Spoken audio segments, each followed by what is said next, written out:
The Director General is also here, Mr. Mhaule. I will not be taking more of your time. Minister, I'm going to invite you to please come through to take the space and deliver your presentation tonight. Thank you so much. And colleagues, don't forget that later on after the Minister has spoken, we'll then be taking questions. Please prepare them. Minister, please come through. So please prepare your questions and we'll be able to respond to those. Thank you.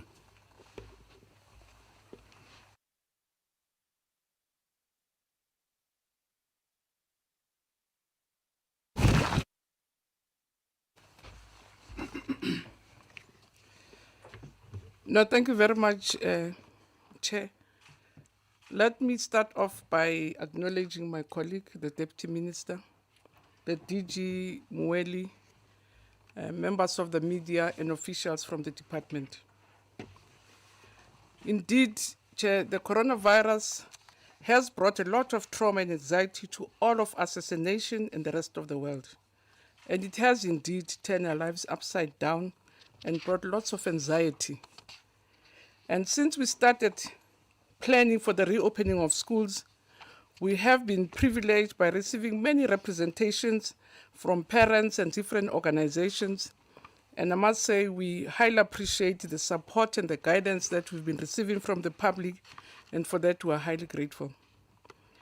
I'm aware that parents and children, teachers and non-teaching staff all over the country have been asking quite a number of questions about the future of the academic year and what is going to happen to them or to the year.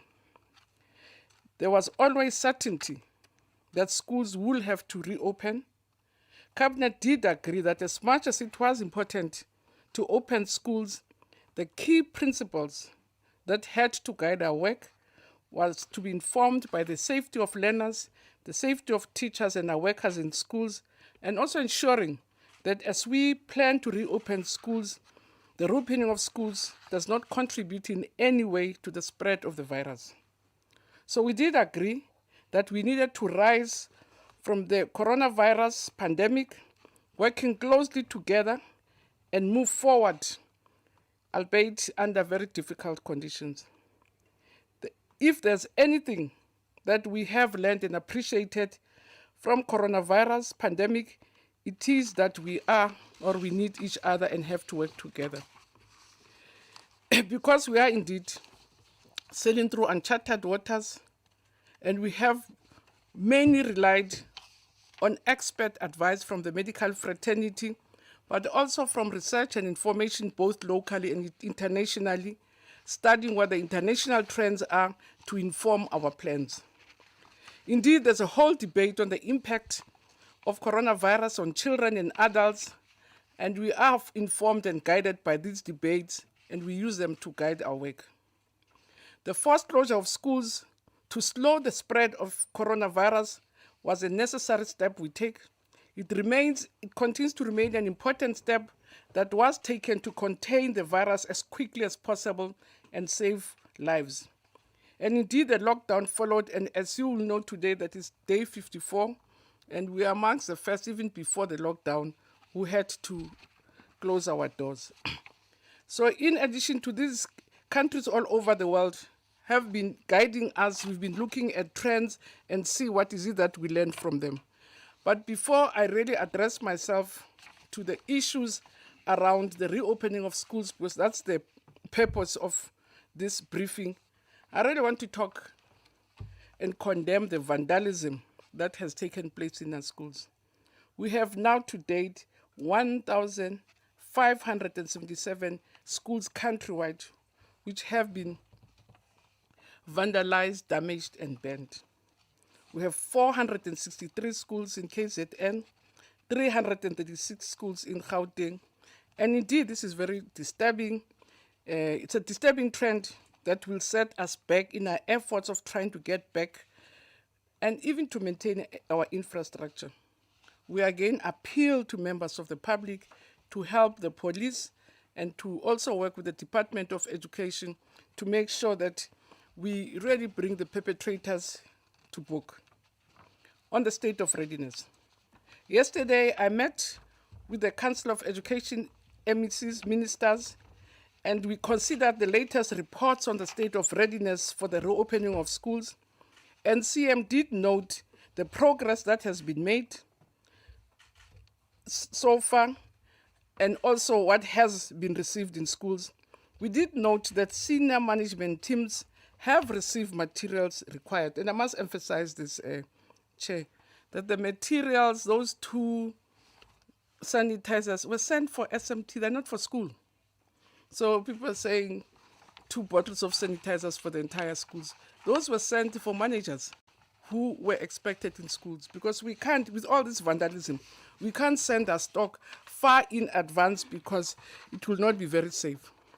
But as a sector, based on the reports that we received with the MECs, we are confident the reopening of schools across the province will happen as outlined in the plans that we have developed.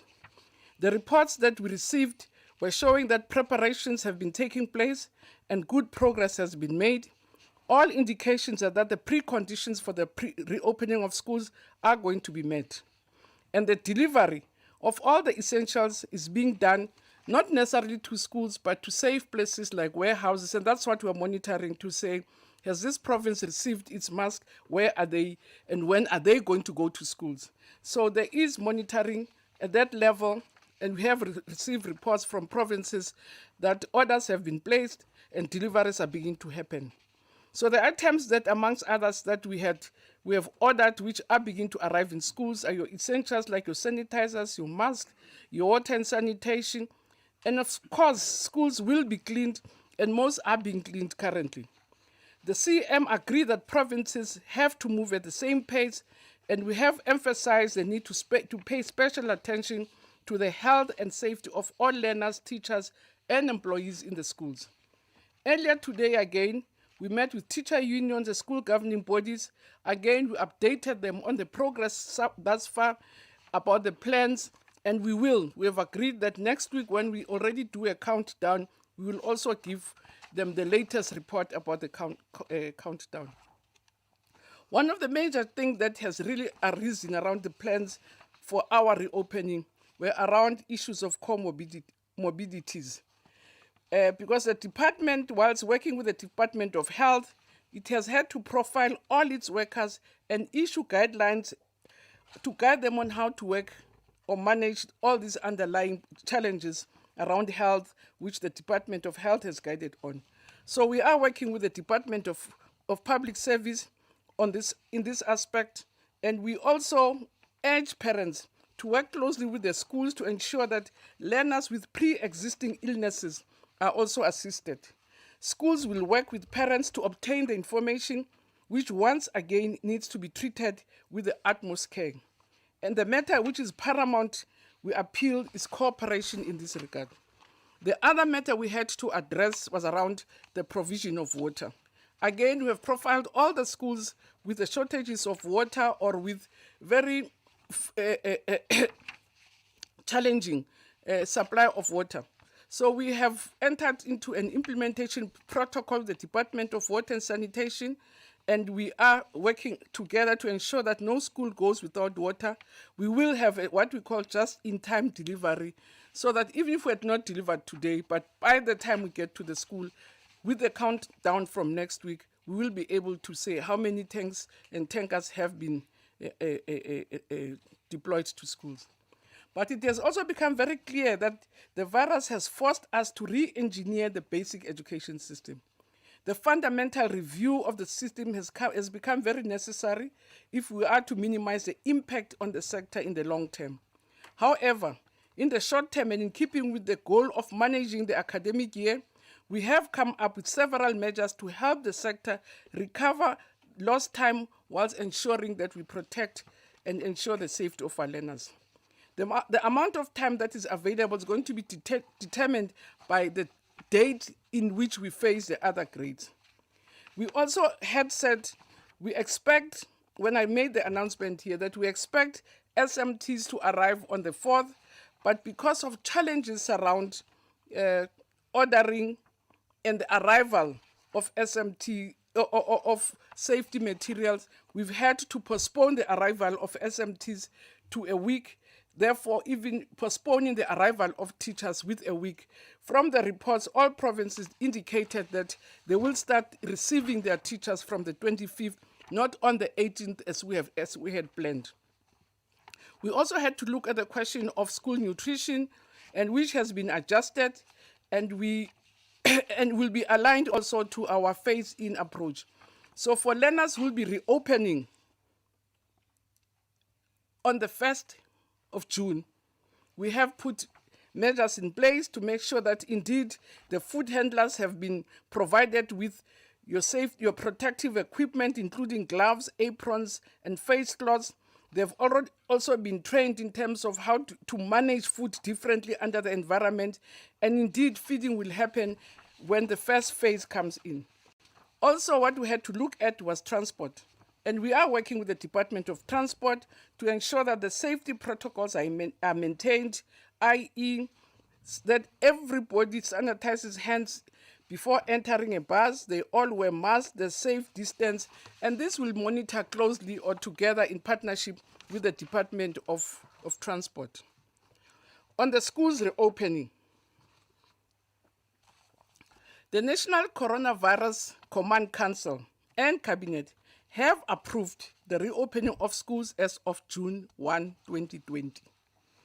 Independent and public ordinary schools will open even in the metropolitan areas, because there was also some, I have to correct this, misinformation about the fact that some schools, because it came in the Sunday Times, and I don't know where it came from, it possibly is a leaked document of our earlier discussions or projections, that all schools, even in metropolitan schools, that's what our plan, they will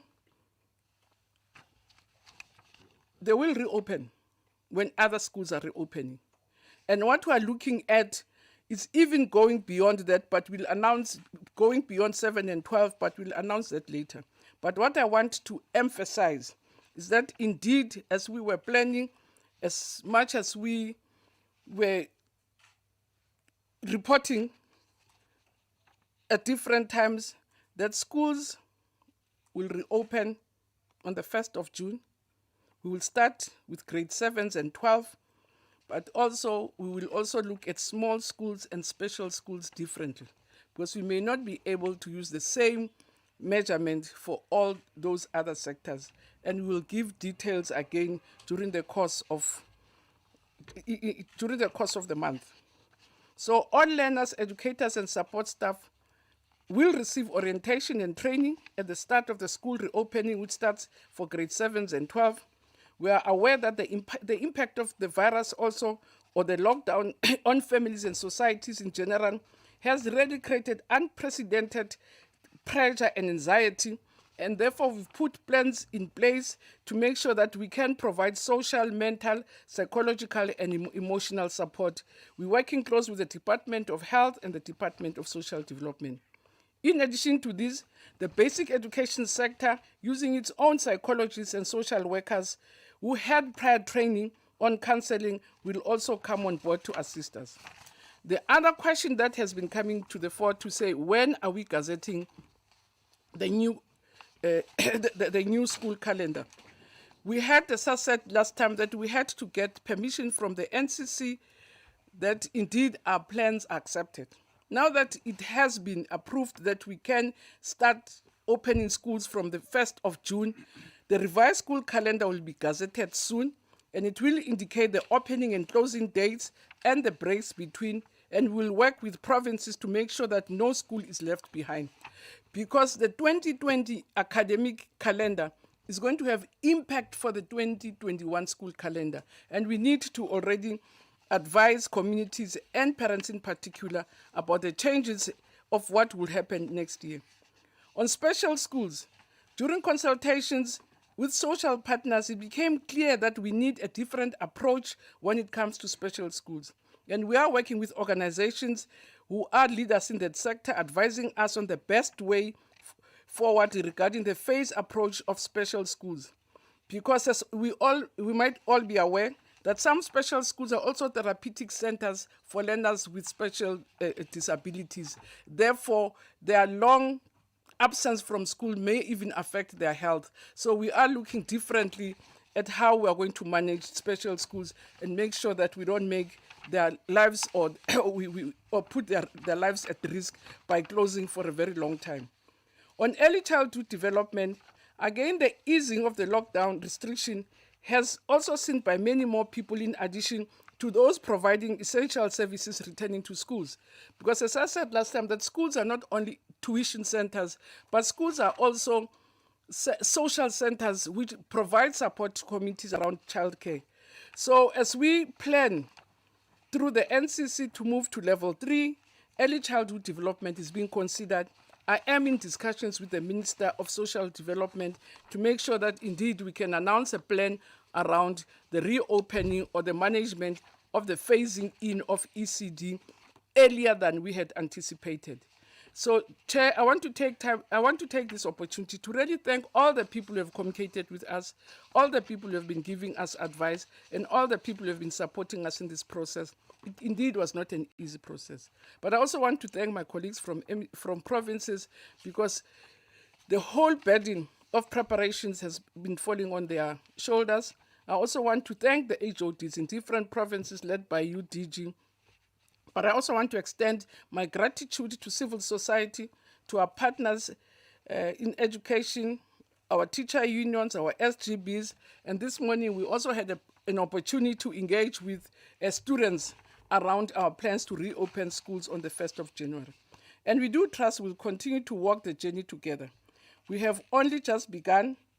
There is a lot of work that lies ahead of us, and the biggest task will be monitoring.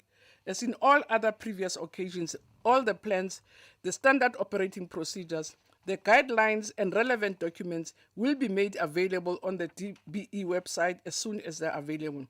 Because it is important for accountability to make sure that people don't ask me for accountability from the streets to say, Minister must tell us the following. I'll tell you in advance. I will put on the website, please go there. Don't go to either the media to say, I must tell you what to do. I'm your employee, I'm your servant. So I have all the responsibility to make sure that at all times the public is kept informed and that all of us in government are accountable. I have also appointed a consortium of independent monitors to help us, because under the conditions that we find ourselves in, we are unable to move and go province by province and verify some of the information that we are receiving.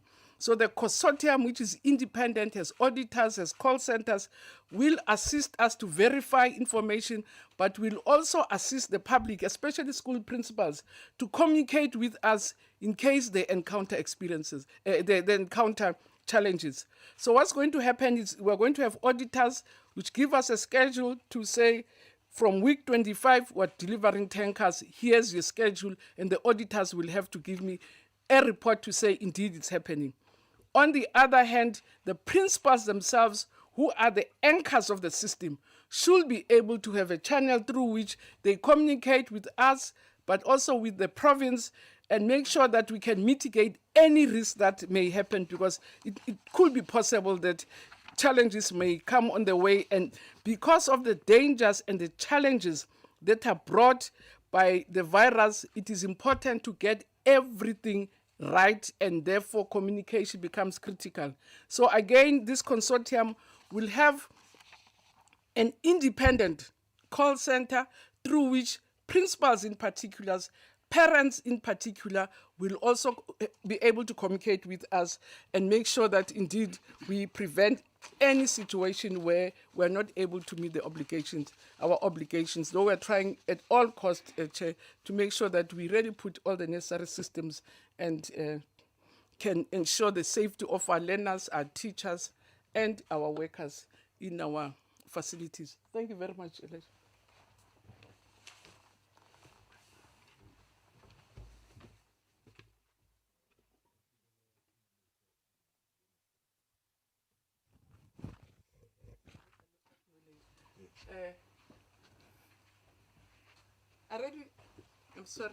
I really want to acknowledge UNICEF, which has also been helping us tracing international information, helping us monitor, and the leadership of UNICEF should be somewhere here. Thank you very much for just really helping us with information and giving us the support, because we've always needed to have comparative information internationally in the region, but also what are the concerns and what is the advice of UNICEF, and also what is the advice that we're getting from the World Health Organization. I'm sorry that I didn't acknowledge you in the speech. I'm sorry.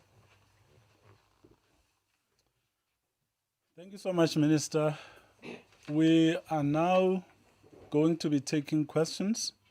We are going to start with questions which will come through via the telephone line. I hope we are ready for that so that we can proceed in that direction. Yeah, we've got 2 callers. All right. Can we get their names and their questions accordingly? Okay. My name is Fred. I'm calling from Limpopo. My question is very simple. Since well, the minister have indicated that learners should go back to school, I want to establish or to be clarified as to what will happen with the toilets, because I heard like the minister is overemphasizing the water issue, not the sanitation issue. How are these people going to be using toilet? And then secondly, I would also want to be clarified on the issue of learners, because you may find one class having 60 learners, and then for the 60 learners that the class will be having, I just want to know the plan as to how are they going to cascade them into one class. Thank you very much. Thank you for that. The second question, please. Ian Fay. Minister, for instance, the people who have made a case for the reopening of the economy, the premiers of Gauteng and the Western Cape have, for example, made a case as to why those economies should reopen. What case did you make? What did you tell the National Command Council and Cabinet are the reasons why schools have to open from the first? And then secondly, it's about with regard to water and sanitation. The department doesn't have a particularly good record, especially in the far-flung, largely rural provinces. What are you going to do differently this time around? What guarantees do you have from the Department of Water Affairs, for example? Thanks. All right. We have one more caller. All right. Let's bring them on. Good evening. Please introduce yourself. My name is Mrs. Sally, and I'm phoning from Cape Town. Thank you. Proceed. Yes, I am a grandmother of 3 children in primary school. The school has got a diversion of learners from all over Cape Town. They come from the hotspots. They come from any areas. Now, what guarantees does the minister have for those learners coming home to me who's got underlying health issues? They live with me. So what guarantee do I have that I will not get the virus? What guarantee can the minister give me? All right. Thank you. We've heard you. Thank you. Thank you so much. We have another caller. All right. That's the 4th one. We'll take 5 if there's one more. Let's allow this one to proceed, please. Hello. This is Mpobaloy from Tidimana High School in the Northwest. As a concerned teacher, the minister did not mention if all teachers will be going back to work or will be teachers who are teaching grade 7 and grade 12 only. Thank you. All right, that's fine. Thank you. Can we take the last one if we have the last one in this round of 5 questions? Yes, no? All right. Hello. Hello? Hi there. Am I live? Yes, please proceed with the question. Perfect. It's Jevron Epstein here. And my question is with regards to private schools and independent schools. Will we be able to open up for all of our children at the same time? How is the stagnation of that going to be affected for the private sector? All right, thank you for that question. I'm going to request the Minister to please come forward, Minister, to address the questions.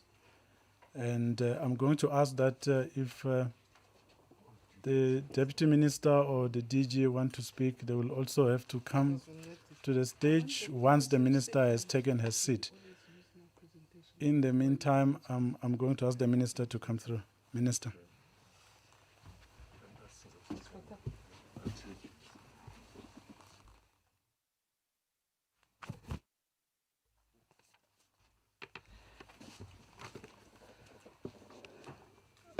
Okay.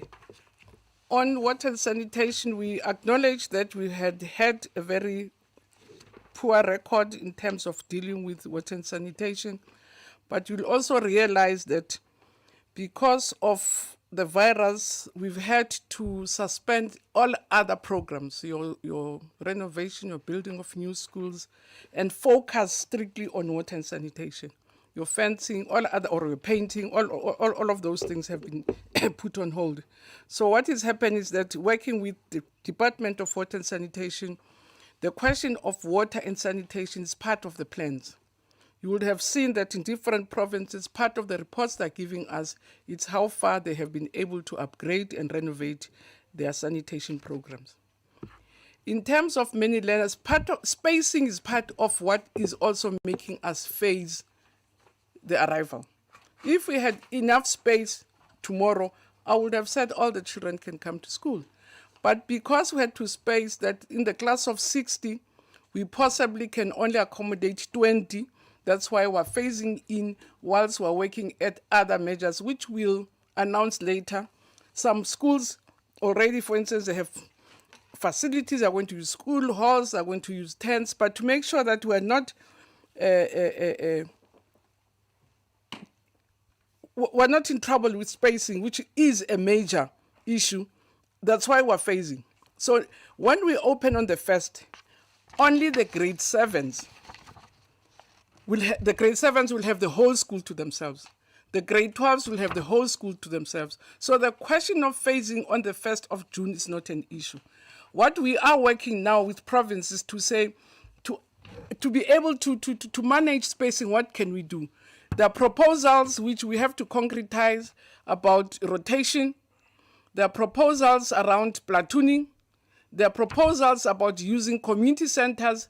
There are proposals that we use. We also tend comfortably in schools. So there are all different proposals, but the question of spacing, it's one of the preconditions that had been put to us to say it must be the washing of hands, there must be sanitation, there must be spacing, and there must be testing every day. So to the grandmother, we will screen your child on a daily basis. So if your child brings a temperature, we will have to work with health so that the child gets screened, which helps a child so that if a child's at home, there were underlying challenges, through the screening we'll be able to identify aid, which is very helpful. In terms of underlying conditions, and that's why we're asking committees to work with us, and parents must step up. They must declare what are the underlying problems that their children have. If as a grandma you know your child has asthma, you have to declare so that the school can work with you on how to manage it, because we will not be able to address and guarantee grandmother of 3 kids. What do we do? Because we have to deal with 16 million kids. So we'll have to deal with case by case without necessarily giving any individual a family any guarantees, because I don't think I'll be able to do that. The reason they say the province made a case, and all of us were making the case to say we don't want to come out of the virus and find that we don't have a country. What is it that we do? I think all adults will say that schools are good for children. That's what it's a bottom line. Schools are good for children. If you go to the township now, go to Soweto, kids being kids, as early as 9 o'clock they're playing. in the streets. So if we're worried about distancing, kids have to play. So which means for the past 4 months, kids have been growing up without a structure. Schools give them a structure. They'll wake up in the morning, wash, get taught for 2 or 3 hours, being fed, and go work. Home will give them lots of homework. That is what is good for children. But coming from UNESCO, and I'm glad that UNICEF is here, and I'll quote this because it's very important for me to really, and we say, why reopen schools? It's not myself saying that, it's UNESCO, it's UNICEF, and also the World Health Organizations. It says, and I quote, disruptions to instructional time in the classroom can have a severe impact on a child's ability to learn. The longer marginalized children are out of school, the less likely they are to return. And we have history around it. In 2010, when there was this long teacher strike, most of our learners, especially teenagers, didn't come back. So it says children from the poorest households are already almost 5 times more likely to be out of primary school than those from the richest, right? If they go to teams, they can have bacons and other things, but the ones that have to wake up in the morning and go and play, those are the ones that we're targeting. So if you can put your child on team school, there's homeschooling, the law allows it, we will then work with you how we examine them so that they go to the next class. But our target is this.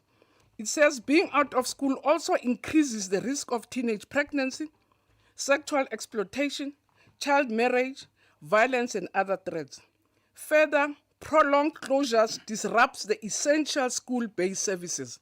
We've not been able to provide food and all other medical like vaccination because kids were at home. So as I say, it disrupts essential school-based services such as immunization, school feeding, and mental health and psychosocial support, and can cause stress and anxiety due to the loss of peer interaction and disrupted routine. That's the case that we're making around. But the bottom line, schools are good for children. And that's why we have to make sure that we take them back to schools, make sure that we protect them against infections, and make sure that schools don't become a center for the spreading of the virus. On the 25th, we expect teachers, we go back and what the HR is working is that those with underlying challenges, what do we do with them? Those of a certain age, because provinces have already profiled how many principals are around 60, how many people have really these underlying challenges. But on the 25th, from the reports that I got from provinces, teachers are expected back because we are going to need their services. If we're saying a class of 60, we're going to break 3 times. It doesn't mean that if you're teaching grade 11, you won't have work to do. So which means we have to work with the teacher of grade 10 and grade 11 to deal with the split classes that we're going to have. If we say grade 7s come, we're going to split these classes. Some are 40, so which means they may end up being 2 classes. So the teachers of grade 5 and 6 will have to come and assist us to deal with the split classes. So the answer is that indeed, on private schools, we are engaged with them because we have decided to treat them differently in terms, as I said, under the agreement that we have on the NCC, that we will have special dispensation for small schools, because we can't treat small schools the same way we treat big schools. They don't have spacing problem. We won't have a justification why we say they cannot come. In the public service or public sector, we are phasing in because we have to manage our challenges in terms of the size and numbers of the sector. We are discussing how we deal with special schools. Most of these schools, for instance, schools of children deaf children, are actually not very big classes. We find that there are 10 in a class, so there's no spacing issue. So there's no reason why we should say they have to be phased in because the circumstances are different. So even with private schools, we're engaging with them as a different sector with different challenges. And DG has already spoken with their representatives, and together with them we'll announce how we deal with issues that are affecting them, the way we're dealing with issues in the special schools and the way we're dealing with issues in small schools. So there'll be differentiated approach depending on the circumstances without creating lots of divisions in the system. Thank you very much.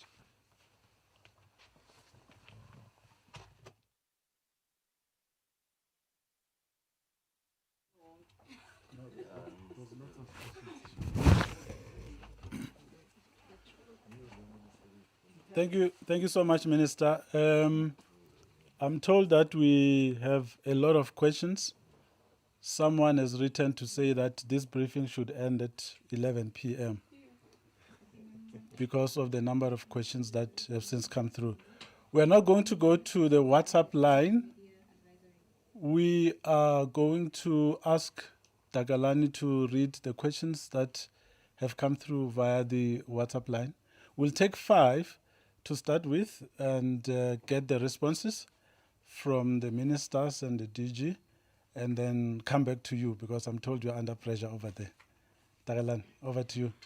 Thanks, Mr. Mhaule. The first question that we have on WhatsApp is from Tamar Khan from Business Day, and the question is, can you indicate what scientific advice the department has sought and from whom to guide the plan for opening schools? And we have 6 numbers coming in, questions coming in sequence from Nadia from Network 24. And the first one is, what is going to happen to children with chronic diseases like asthma, diabetes and others? Will they have to stay home, and how will they continue with their learning from home? And the following question is, some children's parents have chronic illnesses and fall in the vulnerable group. They run the risk of being infected by their children if these children contract COVID-19 at school. What is the department's plan to deal with this? And the following question is, can parents choose not to send their children to school? And can parents choose to keep their children at home and let them repeat the year in 2021? And the following question, many schools have indicated that they haven't received any equipment nor products to disinfect schools. Other schools received an insufficient number of products. And how did this happen? And what is the department doing to solve the problem? And the following question, we are receiving reports from parents with children in the foundation phases that in certain schools there has been no teaching happening, especially in very poor communities where access to learning support is limited. Is it not too late to rectify this situation? And the last question is, what are your plans with the matric exams?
Children's education, protection and well-being. The United Nations Secretary General Antonio Guterres recently called on governments and donors to prioritize education for all children, including the most marginalized, and the Global Education Coalition was established to support government in strengthening distant learning and facilitation of the reopening of schools. And there was a question, why reopen schools? Disruptions to instructional time in the classroom can have a severe impact on a child's ability to learn. The longer marginalized children are out of school, the less likely they are to return. Children from the poorest households are already almost 5 times more likely to be out of primary school than those from the richest. Being out of school also increases the risk of teenage pregnancy, sexual exploitation, child marriage, violence, and other threats. Further prolonged closure disrupts essential school-based services such as immunization, school feeding, and mental health and psychological support, and can cause stress and anxiety due to the loss of peer interaction and disruptions. Minister indicated that as we are here, children are on the streets. They are playing. We are not saying that, we said in the presentation that the lives of the children are put first, life first.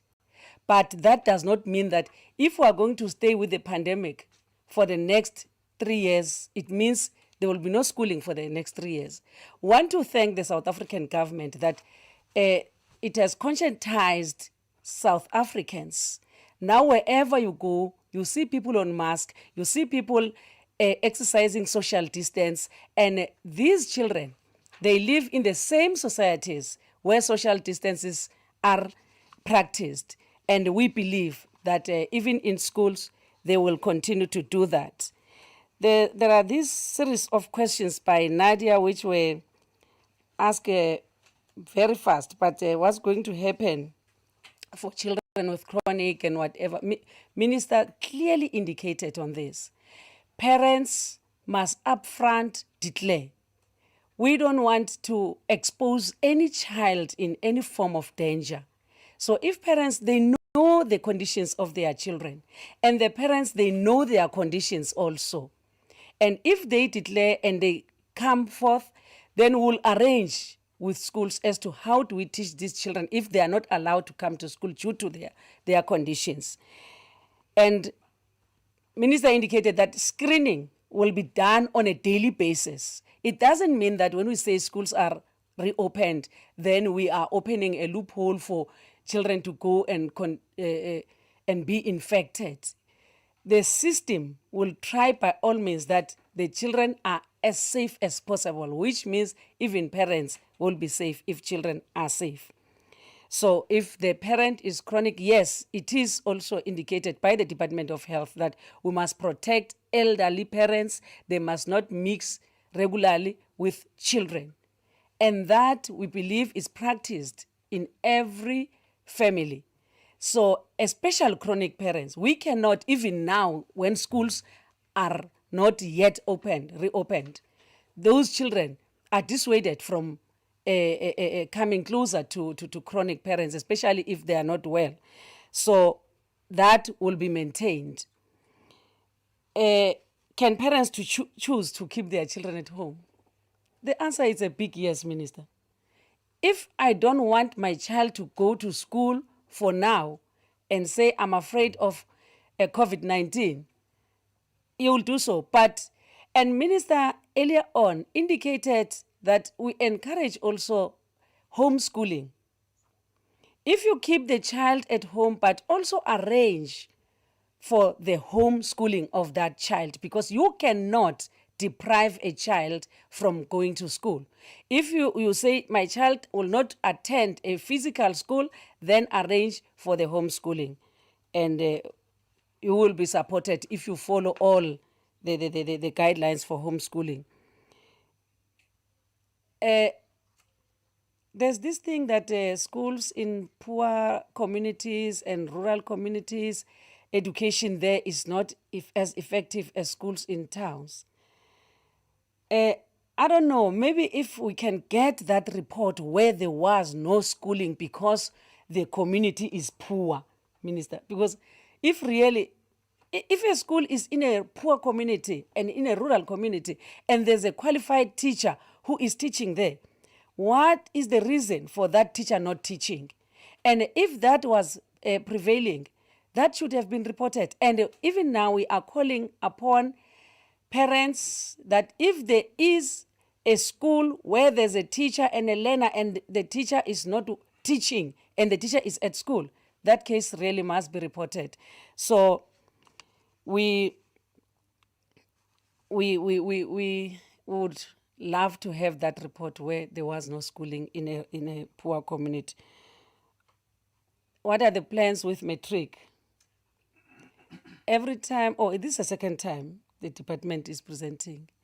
And we said the matric paper is ready. Minister, when he was making the statement, she indicated that the curriculum for the internal grades will be trimmed. But in matric, the curriculum cannot be trimmed. That's why we say grade 12s must go first to school so that they cover the work that has not been done by teachers. Because we believe that, because every time there will be a cry to say the e-learning only benefit those who come from affluent areas. Those who come from deep rural areas do not benefit.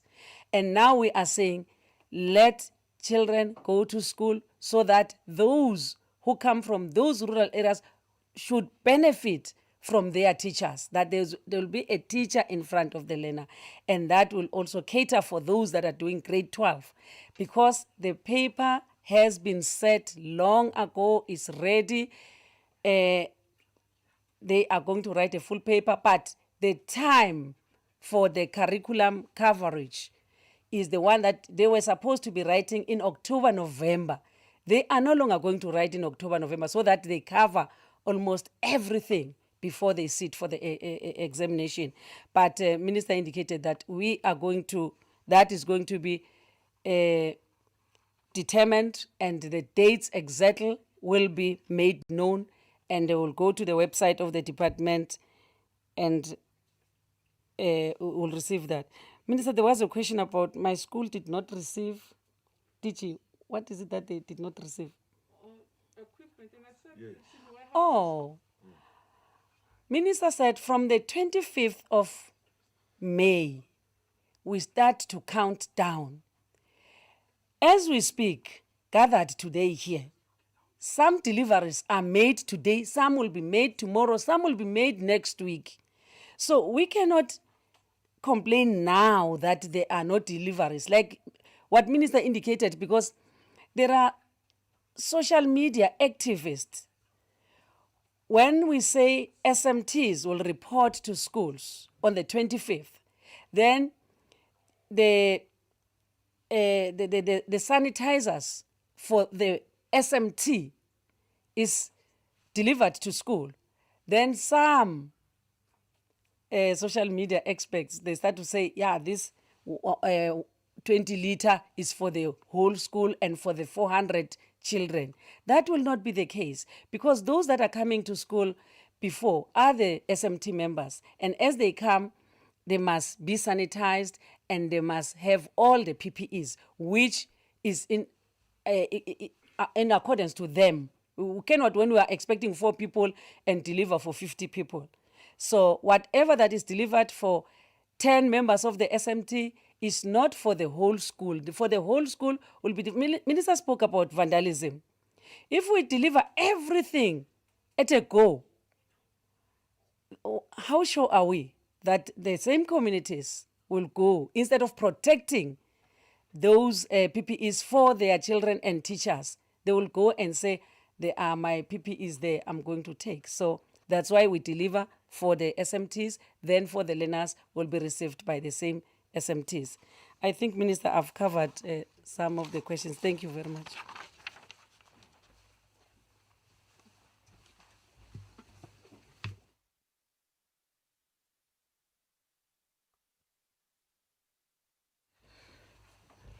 There was also, DM, a question about what scientific evidence we have we're working under the Department of Health.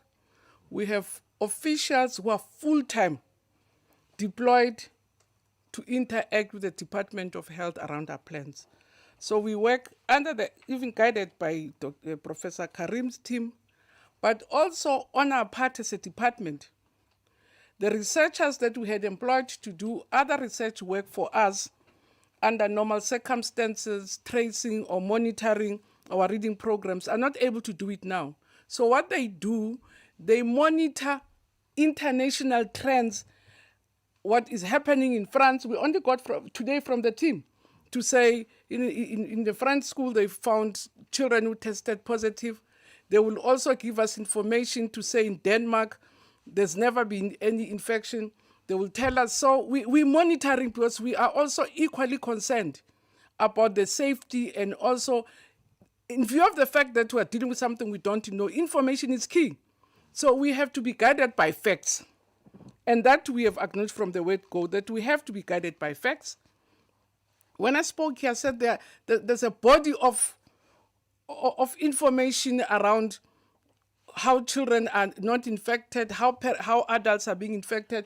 Just yesterday, Dr. Kumalo, who is a medical doctor who works in the department, was giving us statistics because they even monitor individual by individual who's passing to say how many of the people who've passed away are 2 years old, how many are 5 years old. And the report she gave us as late as yesterday, that there's 0 death for 0 to 9. And it's in line with international trends that 0 to 9 is the safest. And that's why even the phasing in of schools in other countries is starting with the younger ones based on information and facts. So I can really assure that we are equally concerned, we're not negligent, and we are guided by facts. And even when we were saying we're going to open on the 1st, we were tentative. I said we are proposing.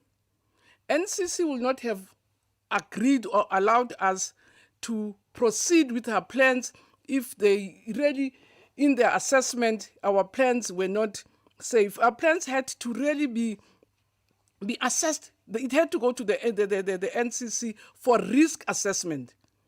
And that risk assessment is informed by facts. So I can really assure everybody that indeed we are using facts. What you also didn't answer, dear, because somebody was asking to say there have been problems in the past. What's wrong with rectifying that which was wrong? If there's something wrong that we have done, the sensible things that you make right. It can't be wrong to make right what was wrong. So I just thought I should say that. There was also, we answered the question about matric. Children with underlying challenges. I also want to emphasize that every child is important. It's our slogan that no child should be left behind, because every single child is important. But what also can happen is that every child's future should be dependent on other children. So we'll have to deal with problems of children with underlying problems, case by case. But we can't link every child's problem to say, yes, there are kids who've got asthma, yes, there are kids who've got asthma. But there are kids who don't have asthma. So those who don't have asthma can't be held back because there's a child with asthma. So what we have to do is to deal with problems of every child case by case, bearing in mind that indeed every child is important. So we have to find ways of case by case saying how do we assist this child who is in this situation. So DM is quite correct. If you still feel anxious and doubtful, it's understandable that you can't send your child to school. But that can determine the future of every child. SASSA allows you to homeschool. There are organizations on homeschooling. You homeschool, but you have to register because the law of the country says every child under 15 has to be at school. So if you decide not to school, SASSA allows you, the South African Schools Act allows you to homeschool. You have to register your child as a homeschooling. You have to give your province and your circuit the plan to say, this is the homeschooling, this is the plan. And the circuit should also assist you to say, here's the curriculum. Your child is in grade 4. If you want that child to be promoted, they'll have to write certain exams. There are bodies which also do exams and tests for children who are homeschooled. But if you feel you want to live there, you have to apply. Don't assume that you'll walk and find the space. So if you decide not to have your child coming back, apply for your child to repeat the grade. Again, there's no quarrel about it because the anxieties are understandable. But what I really always appeal, you can't determine the future of everybody on the basis of somebody. Everybody has to be given a chance to be in terms of the opportunities that are there. So we won't close schools because there are kids whose parents are anxious. What about parents who are not anxious? We can't close school because there are kids who are not well. We acknowledge that and we're saying let's deal with it case by case. But we can't determine the future of the nation on the basis of other children. It's not correct, important as they may be. Thank you very much. All teachers are coming back. Oh, the reports I got from the provinces, because they're the ones who employ teachers. The reports I got on the 25th, teachers all. Let's clash with song. Re hirilwe kaofela ka di 25 ra theoela. Ke re thotse moputsong ena wa rona wa May re tla fumana wa June, so re re ka di 25 re lo sebeletsa kaofela. Re tlo khona ho thusa ka ditsela tse ding. Akere tjeka ke hlalositse hore ha re arohanya ma grade 7 re tlo hloka maybe bo tshire ba bararo. So ska dula hae o rena ke ruta grade 5 tshwantse o tle na le mosebetsi for wena. Ra lebo.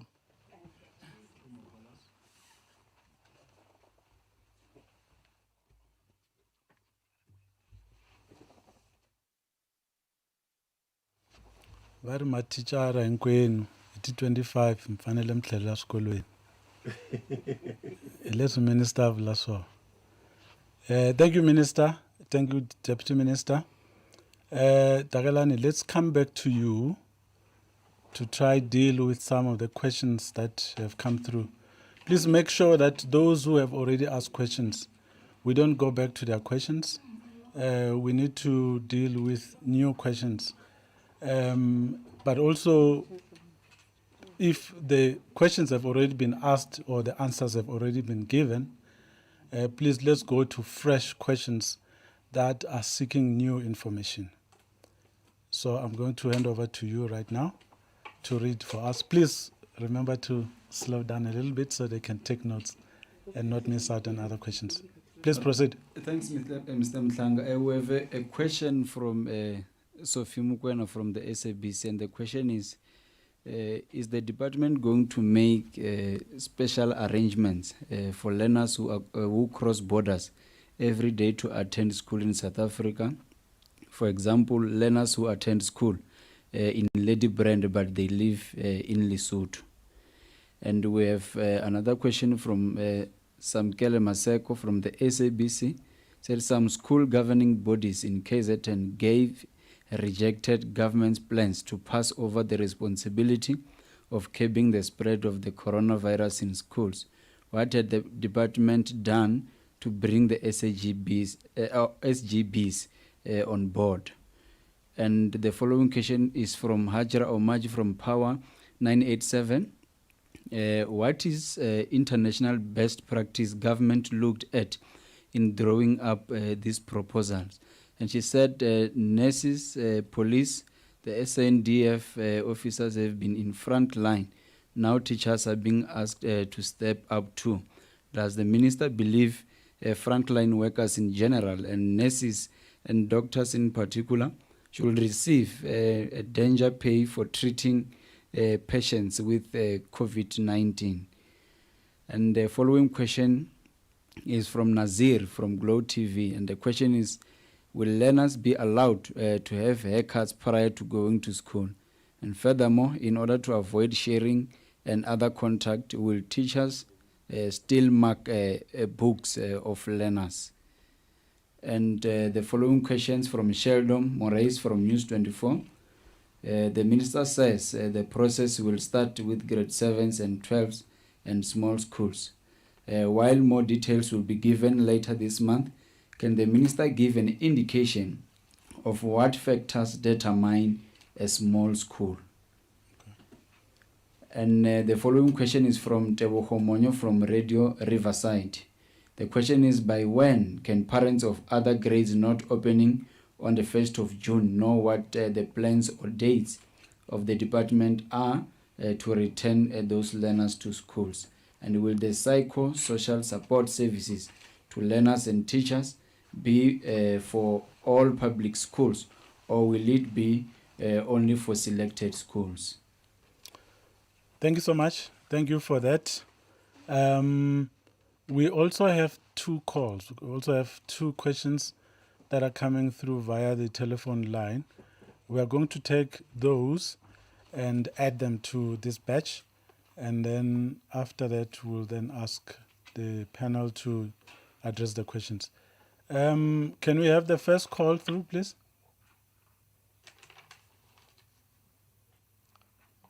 Hello, good evening. Yeah, good evening.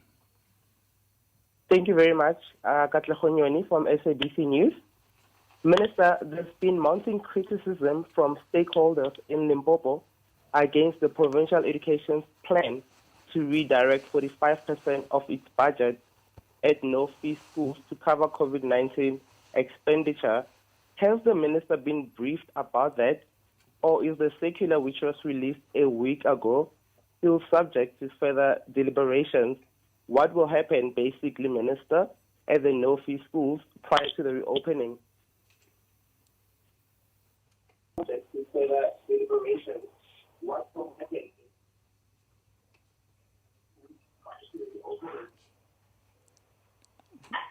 We can't hear you anymore. You're All right. not... Please proceed. Yes, sir. Mr. January, I'm looking at ENCA. Hello? Yes, please proceed with the question, ENCA. Yes, I'm calling from, I'm looking at ENCA. Oh. I'm calling from Kimberley, Northern Cape. My question directly is that the screening, who is going to administer screening at the schools? Is it qualified people?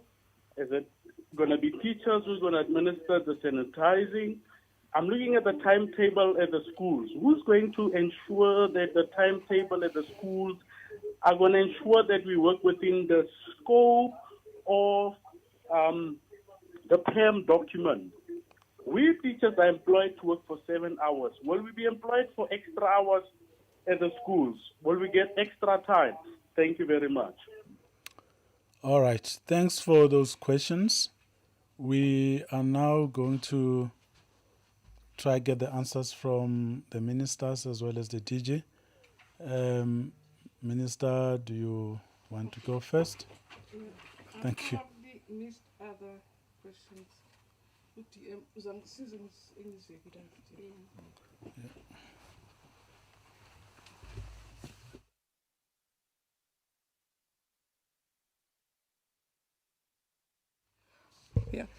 Yeah.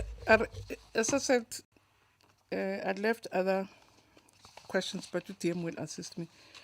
In terms of learners who are cross-bordering, so it was noted that not only, for instance, because under level 4, there was this issue, or even level 3, the issue of even inter-provincial movements. People staying in Guamhlanga, working in Tshwane, people coming from Rustenburg, but also cross-border in terms of Botswana, Mozambique, and Lesotho. Today, I even got a call from the ambassador of Botswana to really get a proper explanation as to what is going to happen to the Botswana nationals who go to schools in South Africa. For instance, like kids who go to school in it's not Rasimek, Ramatlabama, who really come from Lesotho. So that matter is on the table. It's being dealt with by Home Affairs, because according to the guidelines, they have to be quarantined for 14 days. But what if they go back home every day? So it's a matter that is being attended to, and I'm sure the Minister of Home Affairs will pronounce on that. It has been brought to his table. What is a small school? A small school is a small school. It's a school that is small in terms of numbers. For instance, there are schools which have less than 125 children, but some schools are as small as 95. So when we said to them, for instance, we are phasing in a grade 7 only, they say to us, we are multi-grade teaching. 25% of our schools are multi-grading teachers, especially the small schools in deep rural and also in farm schools. And they will say to us, it doesn't make sense to get the whole school opened for 7 learners who are grade 7s. We normally teach grade 7s and grade 6 together. So we need a different dispensation. That's what they were saying. There are also small, as I said, a small school where you have very less kids.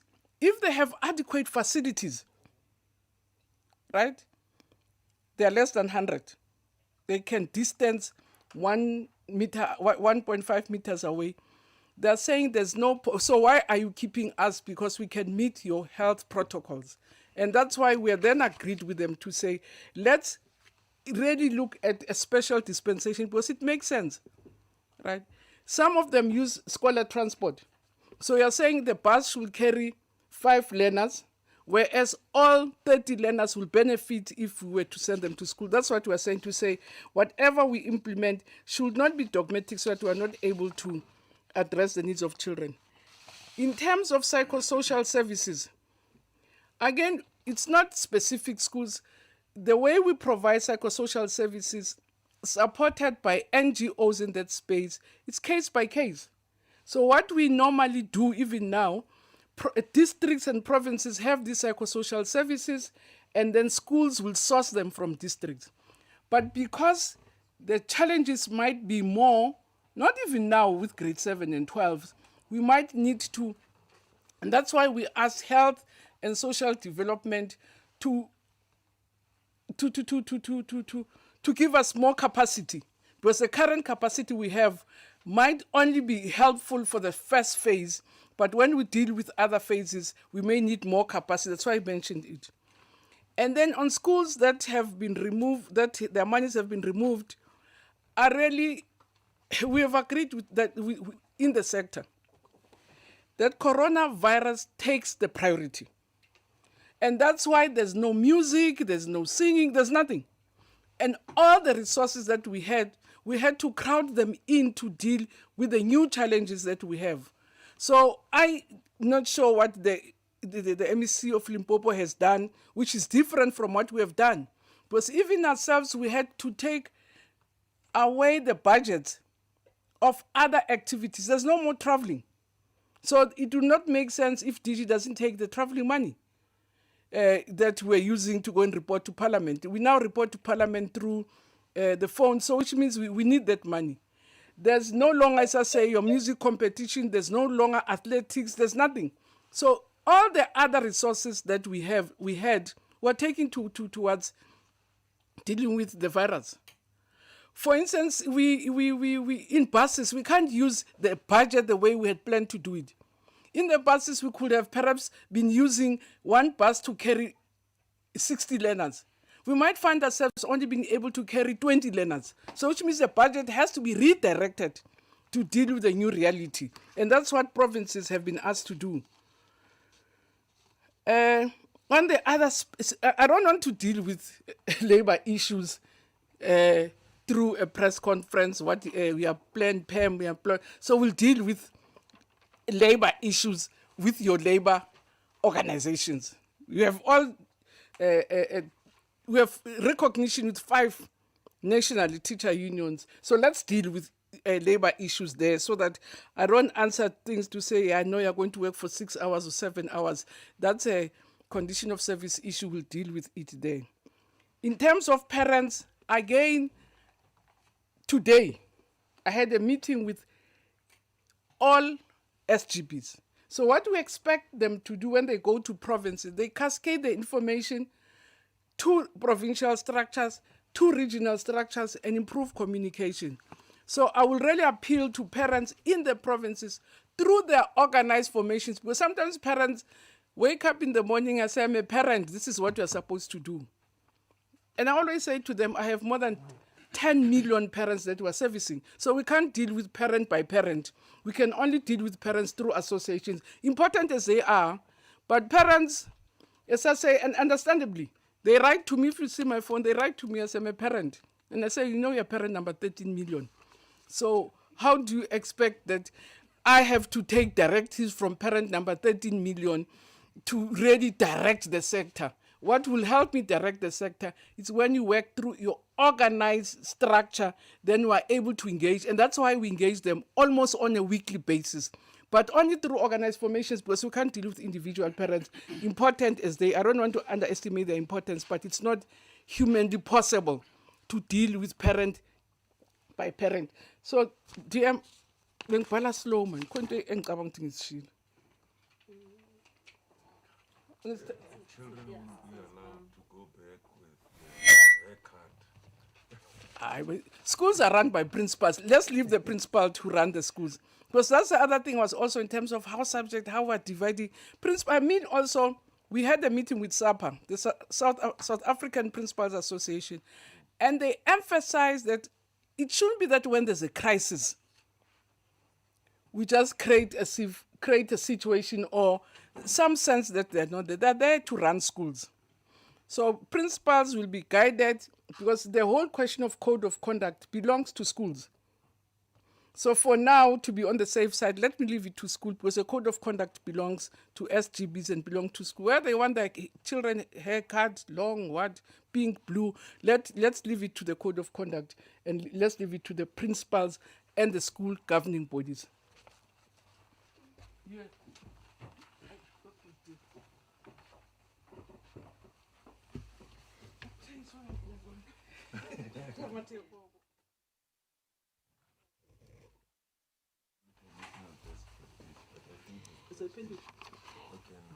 Which one?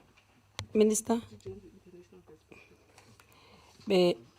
I was checking with MEC Limpopo.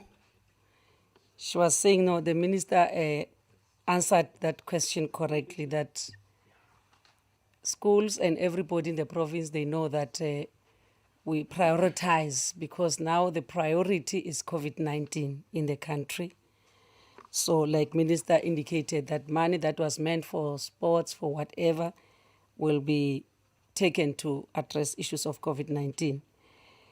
So again, MEC from KwaZulu-Natal, the question by Samkelo Masego, says the SGP is from Evergreen Primary School in Pinetown. They have withdrawn that letter. They said they did not understand. Now they understand. So there's no longer an issue of SGP complaining about rejecting the plans of the KZN. They've gone to the department to withdraw the letter. So the MEC indicated to us. Minister, there's a question about haircut. I didn't understand that question, haircut, because a school has a policy, but at the same time, children have rights. I mean, whatever we do at schools, you cannot just decide to cut we know there were cases about children whose hair were cut by schools and the consequences thereof. So unless it's a special school where parents signed specific undertaking with the schools that the hair of their children will be cut. But what we know is that the children must be neat when they go to school. The Minister, I think you have covered all except, which one did you? International best practice. The international best practice regarding the COVID-18. That one was answered. COVID-19. COVID-19. Bazangikhipha nami kusasa sengithi COVID-19. 19. Minister, that one was in the presentation, it was answered. And again, when Minister came for the second time to respond, she responded to that one, that South Africa does not live in isolation of other countries of the world. South Africa is part of the global village of the world. So whatever we do, we learn from other countries. Like even today, Minister indicated that there is a report that we got from about France. So many countries in the whole world, the learners have gone back to schools. We are not saying there are no challenges. There are challenges, but learners have gone back to schools. So we are learning from international countries, and some people will also criticize and say, why are you benchmarking with countries outside Africa? We must benchmark with Africa. And in Africa, South Africa is top when coming to COVID-19. So, in other countries, there are countries even in Africa who have zero infection. So, when we go outside to those countries whose infection rate is almost the same as ours, and how did they respond, and we learn from them, I don't see anything wrong, and that has been done by the department, and we're still doing it. It's not something that it's an ongoing thing. We cannot say that we are done and it's closed. Yeah, Minister answered the issue of parents, because by when will parents of those learners, Minister, I think this one they were referring to learners of grade 11, all the other internal grades. Minister will come again here to brief parents and teachers as to what is the next step. We are under level 4, preparing for level 3. So we'll be coming again for level 2 as to what is next. Minister clearly indicated that. So there is no way that we'll just sit down as a department and with MECs in provinces, then we decide, then children the following day go to school. We'll come and consult, communicate to parents, same as what Minister is doing, what she did today. MECs will cascade also down to provinces. So parents will know on time when will their children be going to school, all the other internal grades. I think, Minister, we've covered all the questions. Thank you.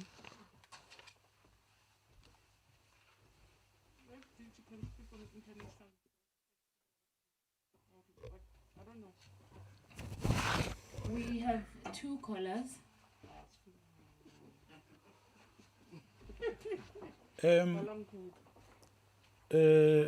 We will come to the callers. We just want the DG to add something, specifics on the international best practice, and then we'll come back to the questions, and then we'll take it from there. I like the WhatsApp line though, but it's fine. DG, can you please take the stage? Okay.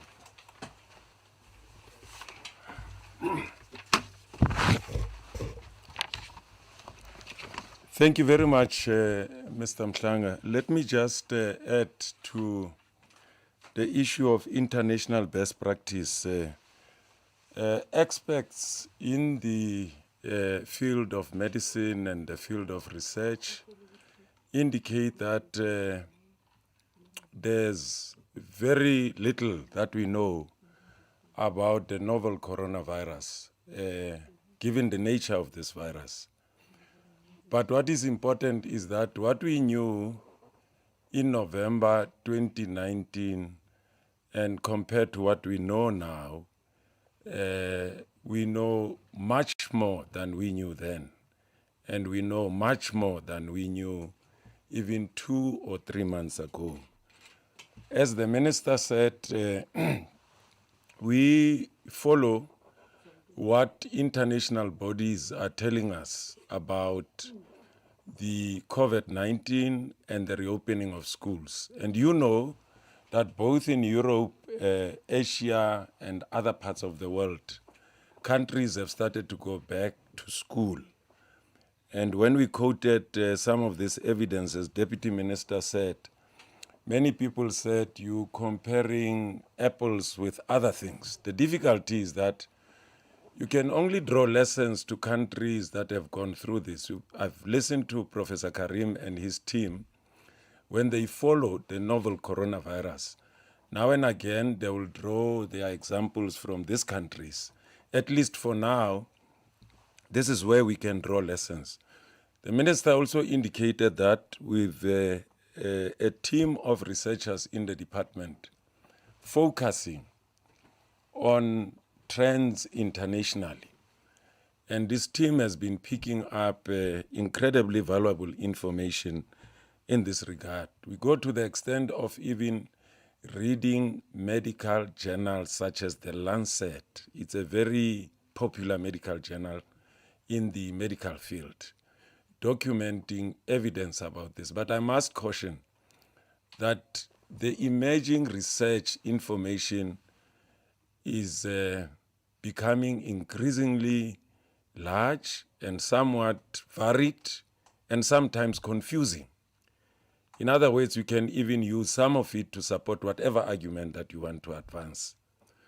So we follow the best in the country who are advising the government of South Africa, and we also follow international bodies who have the leverage of reaching out to the globe to get expert information and look at what is happening internationally. That's what is guiding the work that we do. And I must conclude by saying we always maintain that we are in a public health crisis.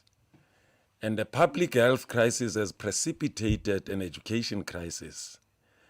And if we follow that logic, anything that we do must be led by experts in the area of health, the Ministry of Health, the Ministry Advisory Council or Ministry Advisory Committee, and as the Minister said, we are led by the National Coronavirus Command Council, which also draws its wisdom from this body of knowledge, and as the President said several times, that he is guided by the best scientific evidence available. And we follow that example of the President. Thank you.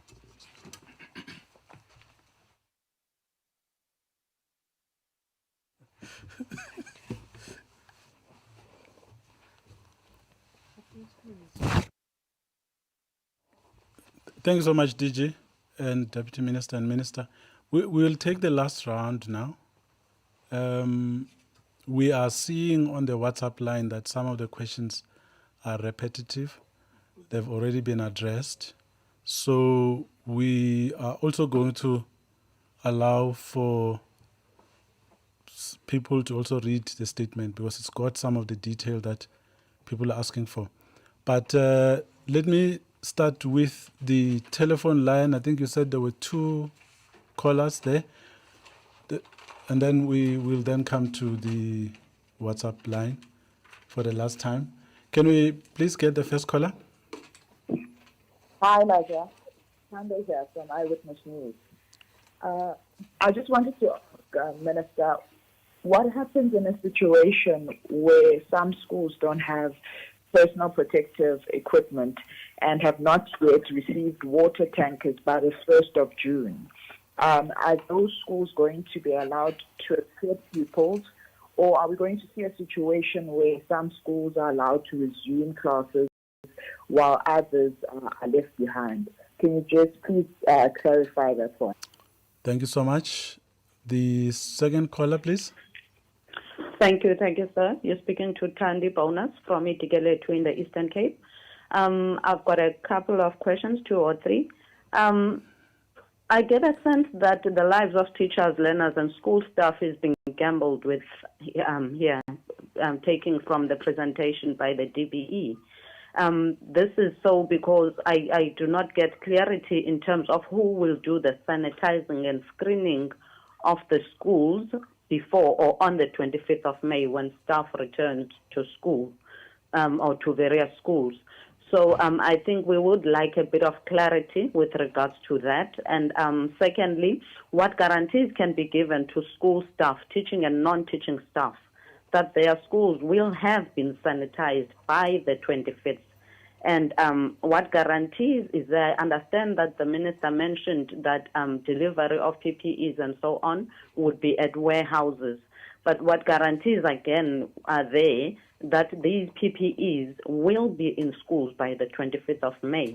Noting very well that our DBE, unfortunately, does have challenges, well-known challenges, when it comes to delivery on time. Look at school materials where you've got schools that still don't have textbooks which were ordered in 2018 and 19 and so forth. So in this particular instance, what guarantees are there to ensure the safety of all people working in schools? And then thirdly, what would be the action, or rather what should be the action taken then by school staff, teaching and non-teaching staff, if by the 25th of May they get to schools and they find that the conditions which were supposed to have been met in order for them to start working are not met? Will there be a threat of no work, no pay, or what action can they actually take to safeguard themselves, from this? I don't want us to labor on the assumption that teachers are relaxed at home and don't want to go to work. We do have in South Africa a bunch of good teachers willing to work, but I think it would only be fair that their safety is guaranteed as well. And I agree with what the department is saying, that South Africa does not operate in a vacuum. We operate within a global village, or so to speak. But we should note as well that we have very unique circumstances, very unique challenges that are facing South Africa, where we still have schools that are using pit system toilets. We still have schools that do not have water and so on. So I really think that these issues should be dealt with thoroughly. We all want to go back to school. We want our kids to go back to school and so on. But we should not be hasty in terms of subjecting people's lives in danger when we've got unique circumstances and challenges that are facing South Africa. So I would be happy if the minister and the cabinet would be able to shed more light with regards to the factors mentioned here. I thank you very much. Thank you so much for that. Let's now go to the WhatsApp line, please. Dialani. No, thanks, Mr. Mhaule. We have Makgabo from SABC News, and the question is on sanitation. How many of the 3,000 schools as of today have had water tankers delivered? And secondly, will all schools, children, regardless of quantile, be provided with masks and sanitizers? And we have Thabo from Rainbow FM. Minister, at schools where classes are overcrowded with limited social distancing, how are you going to manage that scenario? And secondly, vandalism at schools, what security measures have you put in place to ensure this is managed? And we have Mandy, and who said, what will the department do to encourage parents to send their children back to school? And will there be any kind of penalty of those who choose to keep their children home out of concerns for their safety? I think this question was answered, Mr. Mhaule. And we have Nokukanya from Jacaranda FM News. The question is, with the phasing in of grades from highest to lowest, what provisions will be made by the department and schools to ensure people are not left too far behind? And secondly, schools that have better access to resources have undertaken online learning in the interim. How will the department bridge the gap between these schools? And we have a question from Kolim Ngambi from ENCA. The question is, was the National Command Council decision to reopen schools done in consultation with the Ministerial Advisory Committee of Health Experts? And secondly, and was there some kind of data that this decision was based on? And we have Zahid, who said, what are the proposed phasing in dates for other grades? And secondly, is there an exemption from the phasing in process for schools with less than, for example, 100 students or learners? And will they be allowed to bring in all learners at once? And we have Tumelo Zulu from SABC Channel Africa, and then the minister is addressing the nation. Okay, it's okay. Let's go to El September from San Querant, and there is a possibility of educators either testing positive or being a contact of a positive case and will need to go into quarantine. The question is, are plans in place when this happens, and could that be shared? And secondly, should there be an increase in educators at a school being absent due to this? Will that school close, and what happens with learning? And we have now, how do children separate from elderly primary caregivers with underlying health issues, especially in poor areas, and there is no option of home schooling? And we have Ayanda Mthethwa from Daily Maverick, and has worked to rebuild the 1,577 schools that have been vandalized countrywide started in preparation for the reopening.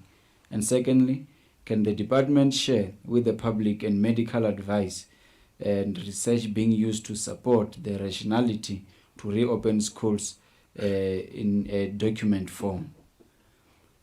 And we have Tumelo Zulu, at least we have taken one question from him. And okay, that's it for now, Mr. Mhlanga. Thanks. All right. Thank you so much, Tagalani. Yeah, it's indeed now clear that those questions are repetitive. I'm sure even as you are reading, you can see yourself that some of the responses to those questions had already been given. But I'm now going to ask the minister to address those questions. And as we indicated, this is the last round. Some of these questions, the answers are contained in the standard operating procedure. They are there in the guidelines, they are there in the checklist, they are there in other documents that the minister said would be available on the website. So from tomorrow onwards, you could go there and try go through them. The detail is actually in those documents. Minister, over to you.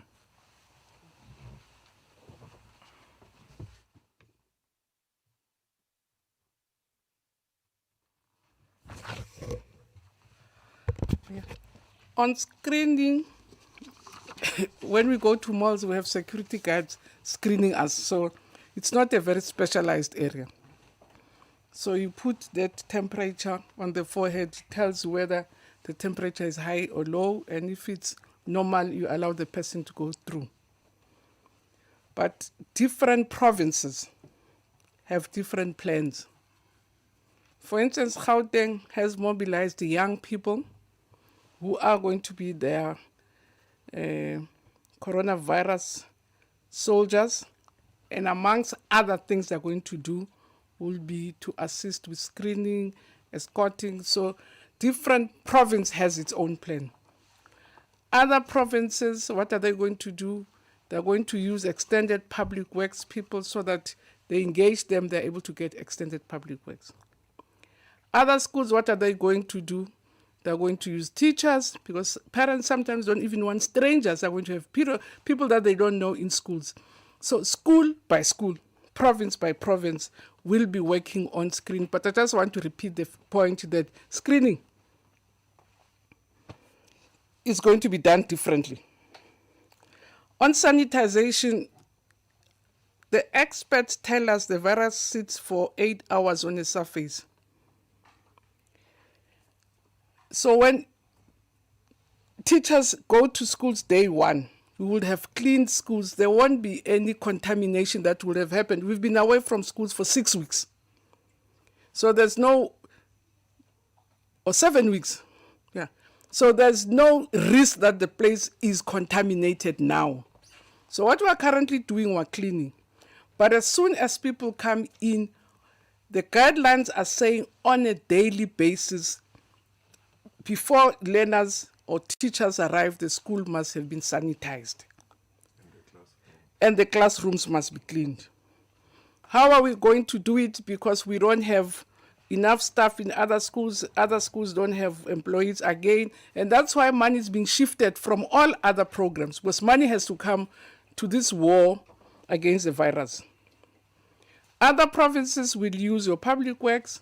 Other provinces will be encouraged to employ more people to also help to create jobs. So again, plan by plan, province by province, depending on the material conditions. So what is important for us is that these protocols are done. The schools are cleaned. Who cleans them? The province will have to work on the detail. The schools are sanitized on a daily basis. Who does it? Whether it's public works, whether it's independent contractors, it depends on the plans of the province, but it must be done. So what we have to do according to health guidelines, we have to make sure that the following things happen, and that's what we're working on, and that's what we're proving. Guaranteeing, it's a very difficult one. Guarantee this when people are safe. We're saying we are doing everything in our power to protect. It's not as if we are so khohlakalat that we really would plunge people to bayofa bafele benzeni. So what we're working on is to put all the necessary safety measures, and that's what I can really. So good ngeke uchase emoto emsebenzini or I guarantees are with all the respect, and I don't think and agree.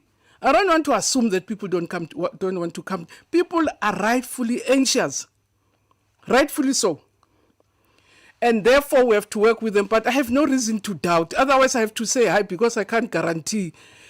Says I made land. Pansukibiza wrong. Ngibizeng igama layo. Says corona. Says I made idlule mhlambe izodlula ngo2022 ngoba asikwazi kwenza ama guarantee. It's not possible. And that's why we open the economy. We're not saying we're going to open the economy to level 3 because we sure there won't be infection. Impilo fanti qhubeka ngithi. Kodwa fanti sikwenze ukwenza sure ukuthi abantu bakhuselekile. Mara akakwatli luitlama busumo ke ra ke a tshepisa ana motho a tla hlokahala hona motho a tla bandi kotsi re tla leka ka hohle mo re khonang ka teng gore batho ba sireletsehe obane ha ho hlokahale gore batho ba kengwe kotsing ibile a sintho e nepahetse. So ha re planele ho lematsa batho because it's as if now we plan if asikwazi uguarantee ukuthi dai se plan ukubulala abantu. We're going to, and we're saying yes, look to go to when you're testing the waters. Hey, and Sansa Retsorana Utlor Hukai, how dibili?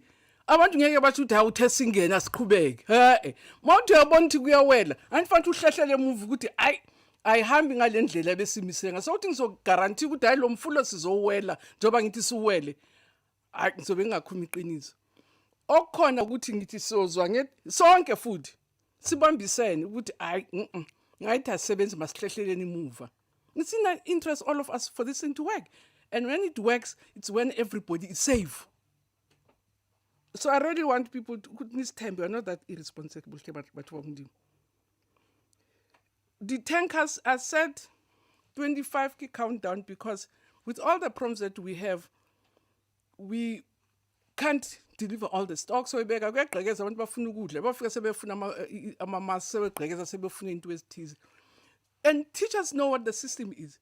We only, even the books, asizithumeli ngoDisemba isikole mhlambe unless we have very safe storerooms.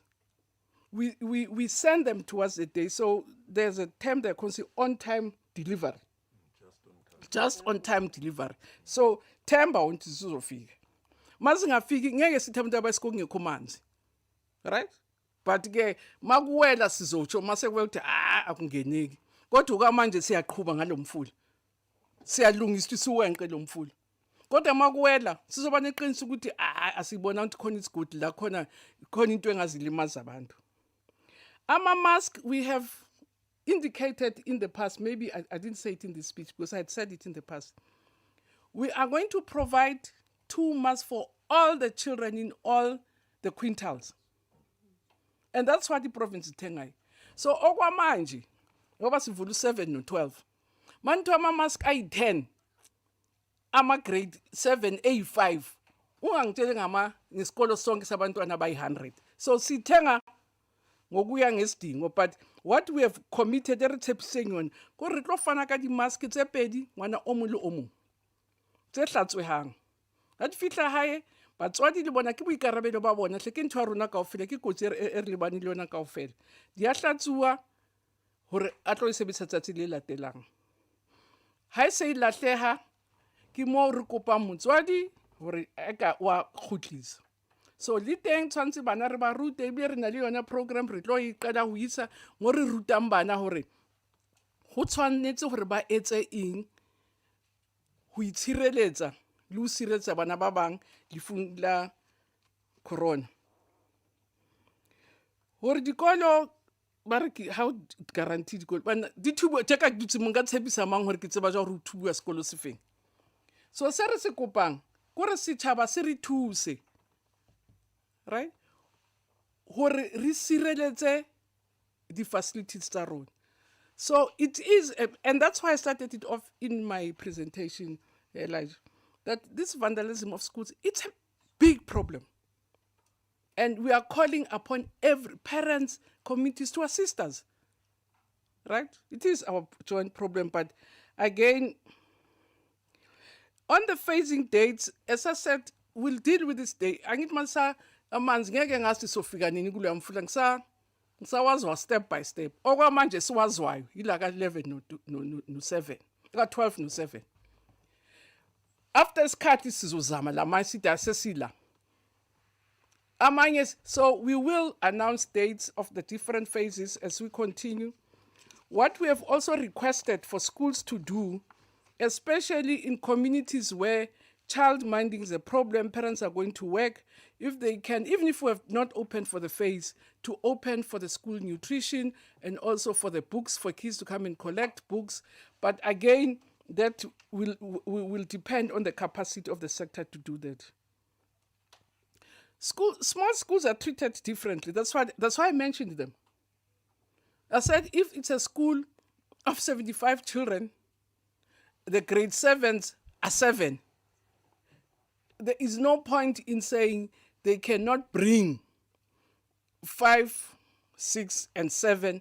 The main thing is the health protocols, if they can space properly. That's the main issue.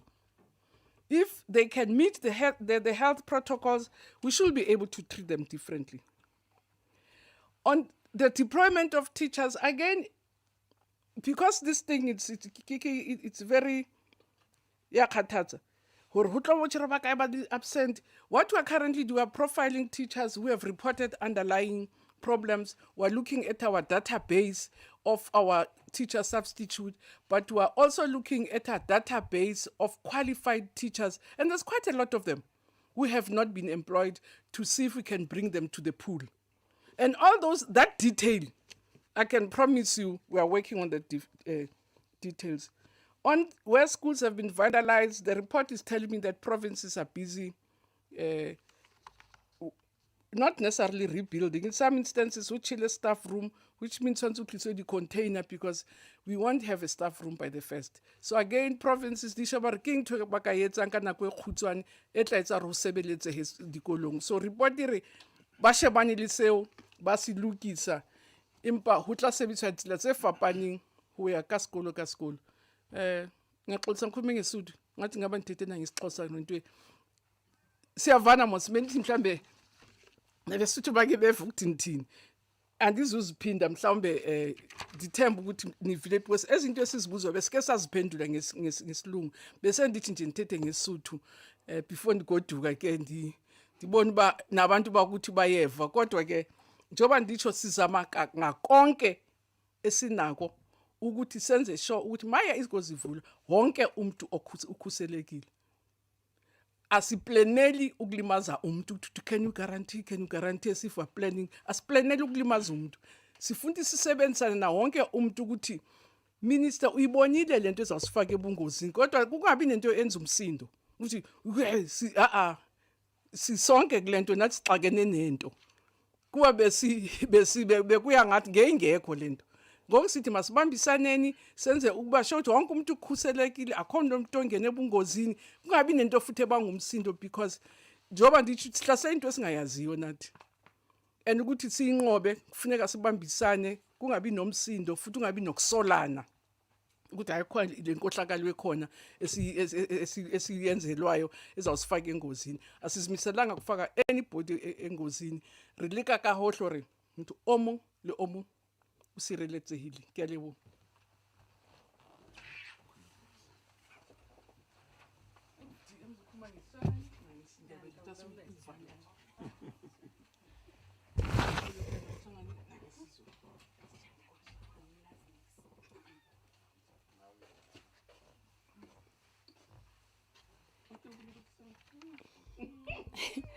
Somebody is asking me on Twitter that, yeah, TM, you are multitask, you are busy on Twitter and you are busy there. And again, they are complaining about you, that you don't have gloves and the way you wipe here on Twitter. It's not me, it's Twitter people. I'm a Twitter expert. Minister, I think the question that you didn't cover is this teacher from Eastern Cape. I can tell. She even said, we are prepared to go back to school. Then she changed it. No, as parents, we're prepared to take our learners. We care for you, our honorable teacher, and we know that teachers are hard workers and teachers are a resource for the department and for the nation, because they are the ones who prepare the future of this nation, of the country. So there's a question that she asked, Minister, about what action will be taken if a teacher arrives at a school and finds that there are no PPEs and then the teacher goes back. Then will there be no work, no pay? I don't know. We're not making a lip service here. We are working with provinces. And as we speak, deliveries are happening in provinces. And in some schools, deliveries have already taken place in schools. So there is no way where teachers will come to a school and find that there are no PPEs, there are no sanitizers, there are no this, then that will compel them to go back. So we are fighting this COVID-19 together. We are not after any other person because we are all together in this. Teacher said teachers are not lazy. It's a fact, teachers are not lazy. And wherever they are, they miss going back to school. And we really, really appreciate that. Minister, there's this question that how are you going to encourage parents? What the minister is doing now, at this moment, is encouraging parents. All the parents at home who are listening to me now, we are encouraging you to allow your children to come to school. We will work with the Department of Health and everybody to make sure that the children are not put to danger because they are the future of this country. Uminister bekasho manje athi asisabathakathi ukuthi sesifuna ukubona abantwana bafa. Sithembeni, because uma unganayo investment labantwana. Ma ungena investment kusho ukuthi awukahlakaniphi. So ngakho ke sithi bazali vumelani abantwana beze esikoleni. Uminister ukhulumile uthi mhla 1 June abantwana baya reporta esikoleni grade 12 no grade 7. Lamanye ama grade uzobuya futhi azonitshela ukuthi baya nini esikoleni. Nhleketa kuyibulawula isichangani because nathi basho ku South Africa kuna tirim ta kutala. Isichangani kombela abatswari hinkwavo swa ku va pfumelela vana va tlhelela exikolweni hi ti 1 ta June. So amikombela and a hi khomisaneni. Mi nga va tshikeli department ya department ita vona. I ntirho wa hina hinkwerhu, vatswari, mathichara na department. So a hi khomisaneni.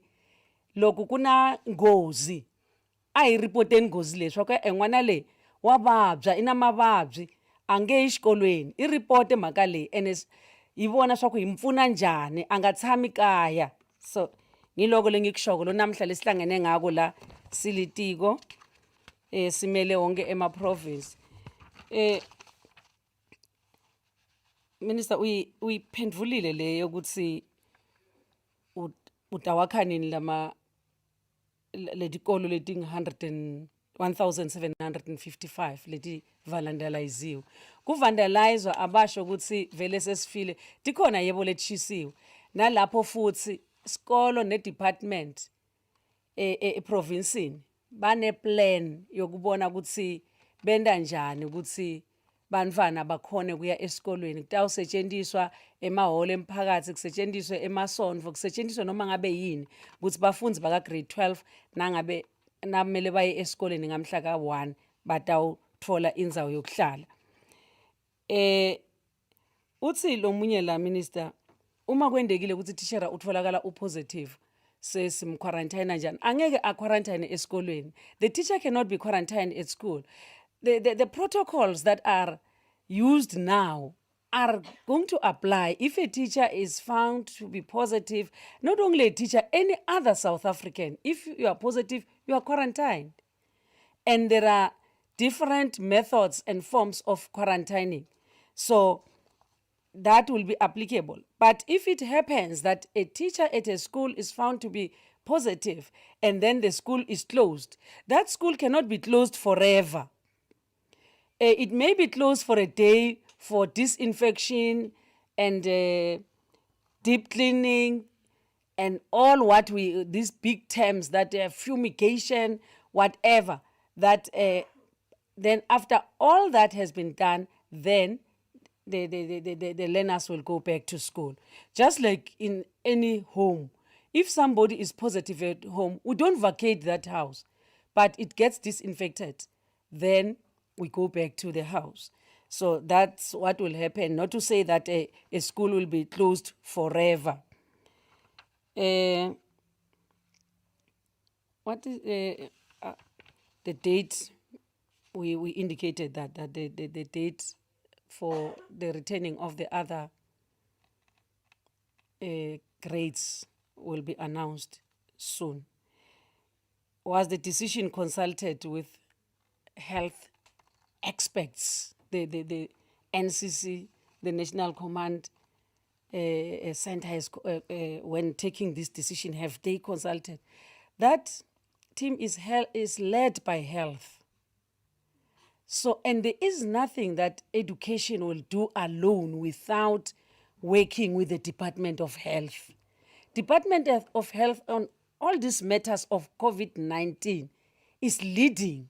So, and they cannot allow the Department of Education to proceed if they see a danger ahead. They will call the department and say, hey, there's a danger here. Don't continue here. This school is not ready. This place is like this. We are led by the Department of Health.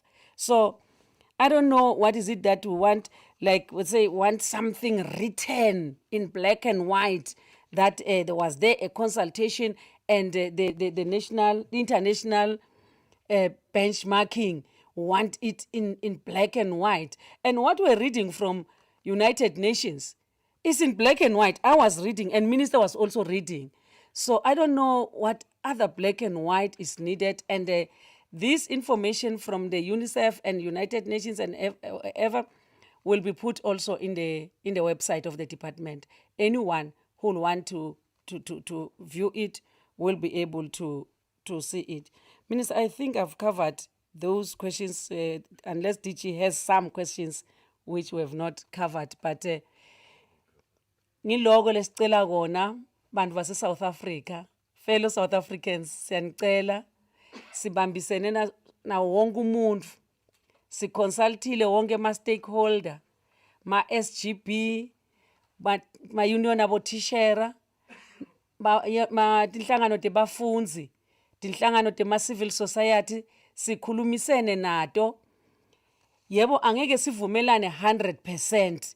Kodwa kube khona nje kuvisisana sithe ukuthi asisebenzeni kodwa babe basichushisa bathi bukani lokhu nalokhu bukani lokhu nalokhu engiloko lokusitako ukuthi i-report yethu every day iya improve ngema inputs wabo. Sithandza kubabonga egameni la minister, kubabonga kakhulu lenhlangano lethi besolo sihlangana nato nanamhla solo sihlangene nabo imini yonke. Luvo lwabo lusebenzile kakhulu ukuthi sibe ne presentation lekahle lesinika isiqiniseko sokuthi ngamhla ka1 June bantwana baya esikolweni. Ngiyabonga.